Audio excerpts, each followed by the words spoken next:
ശബരിമല സ്വർണ്ണക്കൊള്ളക്കേസിൽ സന്നിധാനത്ത് പ്രത്യേക അന്വേഷണ സംഘത്തിന്റെ തെളിവെടുപ്പ് ശാസ്ത്രീയ പരിശോധനയ്ക്കായി ശ്രീകോവിലിലെ സ്വർണ്ണപ്പാളികൾ അഴിച്ചെടുത്തു. ഉണ്ണികൃഷ്ണൻ പോറ്റി അറ്റകുറ്റപ്പണിക്ക് ശേഷം തിരികെ എത്തിച്ചത് പഴയ പാളികൾ തന്നെയാണോ? സ്വർണ്ണത്തിൽ എത്ര കുറവ് വന്നു എന്നീ കാര്യങ്ങളാണ് SIT പരിശോധിക്കുന്നത്. വിവരങ്ങളുമായി MG പ്രതീഷാണ് സന്നിധാനത്ത് നിന്ന് ചേരുന്നത്. Pratheesh, good afternoon. അവിടെ സ്പെഷ്യൽ ഇൻവെസ്റ്റിഗേഷൻ സംഘത്തിന്റെ പരിശോധനകൾ നടക്കുകയാണ്. ആ കൊണ്ടുവച്ചിരിക്കുന്നത് പഴയ പാളി തന്നെയാണോ? അതിലെന്തെങ്കിലും കൃത്രിമത്വം നടന്നിട്ടുണ്ടോ? കാര്യങ്ങളൊക്കെ അല്ലേ പരിശോധിക്കുന്നത്? എങ്ങനെ പരിശോധന പുരോഗമിക്കുന്നു?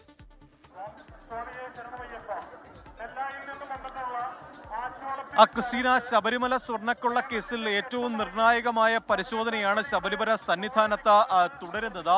പ്രത്യേക അന്വേഷണ സംഘം ഇന്നലെ ഉച്ചയോടുകൂടി ശബരിമല സന്നിധാനത്ത് എത്തിയിരുന്നു. ഇന്ന് ഉച്ചയ്ക്ക് നടയടയ്ക്കുന്ന ഘട്ടത്തിലാണ് ഈ ശാസ്ത്രീയ പരിശോധന ആരംഭിച്ചത്. ഈ ഉച്ചയ്ക്ക് 1 മണിയോടുകൂടി ശാസ്ത്രീയ പരിശോധന തുടങ്ങിയിരുന്നു. ഈ നേരത്തെ ഉണ്ണികൃഷ്ണൻ പോറ്റി കൊണ്ടുപോയ സ്വർണ്ണപ്പാളികളിലും കട്ടിളപ്പാളികളിലും മാത്രമല്ല പ്രത്യേക അന്വേഷണ സംഘം പരിശോധന നടത്തുന്നത്. ശബരിമല ശ്രീകോവിലിന്റെ 4 തൂണുകളിൽ സ്ഥാപിച്ചിരുന്ന സ്വർണം പൊതിഞ്ഞ പാളികളാണ് ആദ്യം ഈ അന്വേഷണ സംഘം ഇളക്കി മാറ്റിയത്. അതിനുശേഷം ഈ കട്ടിളപ്പാളികളും ഇളക്കി മാറ്റിയിട്ടുണ്ട്. ദ്വാരപാലക ശില്പങ്ങൾ ഇളക്കിയിട്ടില്ല. ദ്വാരപാലക ശില്പങ്ങൾക്ക് താഴെയുള്ള ഈ താങ്ങുപീഠം ഉൾപ്പെടെ ഇളക്കി മാറ്റി പരിശോധനയ്ക്കായി കൊണ്ടുപോയിട്ടുണ്ട്. ശ്രീകോവിലിന് തൊട്ടപ്പുറത്ത് ഈ തന്ത്രിയുടെ മുറിയോട് ചേർന്നുള്ള ഒരു മുറി ഈ ശാസ്ത്രീയ പരിശോധനയ്ക്കായി സജ്ജമാക്കിയിട്ടുണ്ട്. ആ മുറിയിലേക്കാണ് ഈ ഇളക്കിയ പാളികളൊക്കെ തന്നെ കൊണ്ടുപോയിട്ടുള്ളത്. അവിടെ ശാസ്ത്രീയ പരിശോധന നടത്തിയ ശേഷം ഈ പാളികളൊക്കെ തന്നെ തിരികെ ശ്രീകോവിലിൽ പുനഃസ്ഥാപിക്കുമെന്നതാണ് നമുക്ക് ഇപ്പോൾ അറിയാൻ കഴിയുന്നത്. ശബരിമല സ്പെഷ്യൽ കമ്മീഷണറുടെ നേതൃത്വത്തിൽ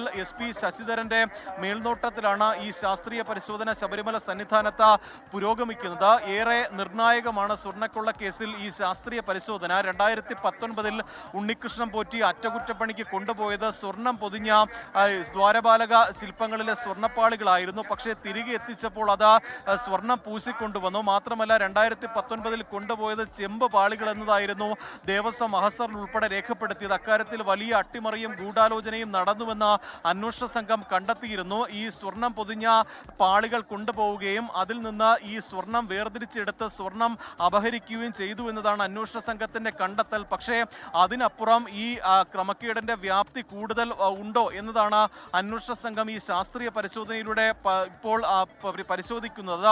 ഈ കൊണ്ടുപോയ സ്വർണ്ണപ്പാളികൾ തന്നെയാണോ തിരികെ എത്തിച്ചത്? യഥാർത്ഥ സ്വർണ്ണപ്പാളിയാണോ ഇപ്പോഴും ശബരിമലയിൽ ഉള്ളത് എന്നതാണ് അന്വേഷണ സംഘം പരിശോധിക്കുന്നത്. അതിലേതെങ്കിലും തിരിമറി നടത്തിയിട്ടുണ്ടോ, സ്വർണ്ണപ്പാളികൾ മറച്ചു വിറ്റിട്ടുണ്ടോ എന്ന കാര്യം അന്വേഷണ സംഘം പരിശോധിക്കുന്നുണ്ട്. ആ പരിശോധനയ്ക്ക് കൃത്യമായ ഒരു അടിസ്ഥാനം വേണമെങ്കിൽ ശാസ്ത്രീയ തെളിവുകൾ ആവശ്യമാണ്. ആ ശാസ്ത്രീയ തെളിവുകൾ ശേഖരിക്കാനുള്ള നടപടികളാണ് ശബരിമല സന്നിധാനത്ത് പുരോഗമിക്കുന്നത്. മണ്ഡല മകരവിളക്ക് തീർത്ഥാടന കാലമാണ്. വലിയ തീർത്ഥാടന തിരക്ക് ശബരിമലയിൽ അനുഭവപ്പെടുന്നുണ്ട്.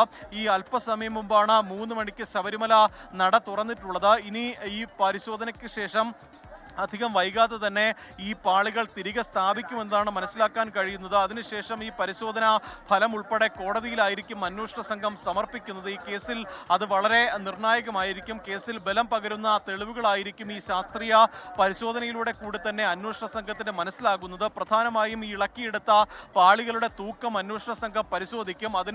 അതിൽ ഉള്ള ചെമ്പിന്റെ അളവ്, സ്വർണത്തിന്റെ ഗുണമേന്മ അടക്കം പരിശോധിക്കാനുള്ള വിദഗ്ധ സംഘം അന്വേഷണ സംഘത്തിന്റെ കൂടെയുണ്ട്. അവരായിരിക്കും പ്രധാനമായും ഈ പരിശോധന നടത്തുന്നത്. അതിൽ നിന്നൊക്കെ തന്നെ ഇതിലേതെങ്കിലും കൃത്രിമത്വം നടന്നിട്ടുണ്ടോ, പാളികൾ മാറ്റിയിട്ടുണ്ടോ, പകരം മറ്റൊരു പാളിയിൽ സ്വർണം പൂശിയാണോ കൊണ്ടുവന്നത് എന്ന അടക്കമുള്ള കാര്യങ്ങളിൽ കൂടുതൽ വ്യക്തത വരും. എന്തായാലും നിർണായകമായ പരിശോധന ശബരിമല സന്നിധാനത്ത് പുരോഗമിക്കുകയാണ്. ഈ അധികം വൈകാതെ തന്നെ ഇളക്കിക്കൊണ്ടുപോയ പാളികൾ സന്നിധാനത്ത് തിരികെ സ്ഥാപിക്കും. എന്തായാലും ഇപ്പോൾ ഉച്ചയ്ക്ക് ശേഷം ശബരിമല നട തുറന്നിരിക്കുകയാണ്. ദർശനത്തിനായി തീർത്ഥാടകരെ ശ്രീകോവിലേക്ക് കടത്തി വിട്ടിട്ടുമുണ്ട്. ക്രിസ്റ്റീന, ലോകത്തെവിടെയായാലും ഏത് സമയത്തും 24 വാർത്തകളും ഓഗ്മെന്റഡ് റിയാലിറ്റി പാക്കേജുകളും എക്സ്പ്ലെയിനറുകളും വിശദമായി കാണാൻ ഞങ്ങളുടെ YouTube ചാനൽ നിങ്ങൾക്ക് സബ്സ്ക്രൈബ് ചെയ്യാം.